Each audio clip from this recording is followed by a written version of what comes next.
CPM നേതാവായിരുന്ന K Jayadevan പിള്ളയെ അനുസ്മരിച്ചു. CPM നേതൃത്വത്തിലാണ് അനുസ്മരണം സംഘടിപ്പിച്ചത്. CPM കരുനാഗപ്പള്ളി ഏരിയ കമ്മിറ്റിയുടെ നേതൃത്വത്തിൽ ഹൈസ്കൂൾ ജംഗ്ഷനിലാണ് അനുസ്മരണം നടത്തിയത്. CPM നേതാവായിരുന്ന കെ ജയദേവൻ പിള്ളയെയാണ് അനുസ്മരിച്ചത്. CPM കരുനാഗപ്പള്ളി ഏരിയ കമ്മിറ്റിയുടെ നേതൃത്വത്തിൽ ഹൈസ്കൂൾ ജംഗ്ഷനിലാണ് അനുസ്മരണം സംഘടിപ്പിച്ചത്. ജില്ലാ കമ്മിറ്റി അംഗം ടി മനോഹരൻ ഉദ്ഘാടനം നിർവഹിച്ചു.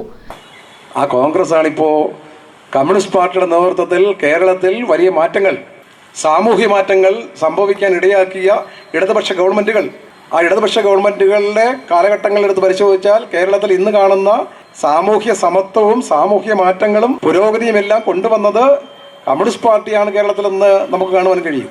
നേരത്തെ നമ്മുടെ സത്യദേവൻ സഖാവ് പറഞ്ഞതുപോലെ ആ കമ്മ്യൂണിസ്റ്റ് പാർട്ടിയുടെ ഗവൺമെന്റിനെയാണ് കടന്നാക്രമിക്കുന്നത്. നമുക്കറിയാം, അതിൽ നമുക്കാർക്ക് അറിയാവുന്നവർക്കെല്ലാം അറിയാം. 57 സഖാവ് EMS ഗവൺമെന്റ് കാലത്ത് ഭൂപരിഷ്കരണ നിയമവും ബില്ലും വിദ്യാഭ്യാസ ബില്ലും എല്ലാം കൊണ്ടുവന്നപ്പോൾ ഉണ്ടായ പറപ്പുടപ്പാട് നമുക്കറിയാം. അമേരിക്ക എന്ന മുതലാളിത്ത കുത്തക രാജ്യത്തിലെ CIAയുടെ പണവും പറ്റിക്കൊണ്ട് AK ആന്റണിയും വയലാറോയും അടങ്ങുന്ന അന്നത്തെ KSUക്കാർ നേതൃത്വമായി നടത്തിയിട്ടുള്ള ഐതിഹാസികമായിട്ടുള്ള അല്ലെങ്കിൽ കുപ്രസിദ്ധമായിട്ടുള്ള വിമോചന സമരവും കേരളത്തിലെ ജനങ്ങൾക്കറിയാം. ആ വിമോചന സമരകാലത്ത് എന്തെല്ലാം കള്ളക്കഥകളാണ് പ്രചരിപ്പിച്ചു വിട്ടത്.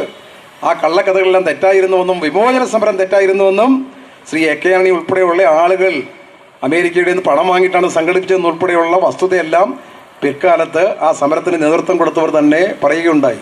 PB സത്യദേവൻ അധ്യക്ഷത വഹിച്ചു. പ്രവീൺ മണിക്കൽ, അമ്പിളിക്കുട്ടൻ, വസന്ത രമേശ് തുടങ്ങിയവർ പങ്കെടുത്തു. News bureau, Karunagappally.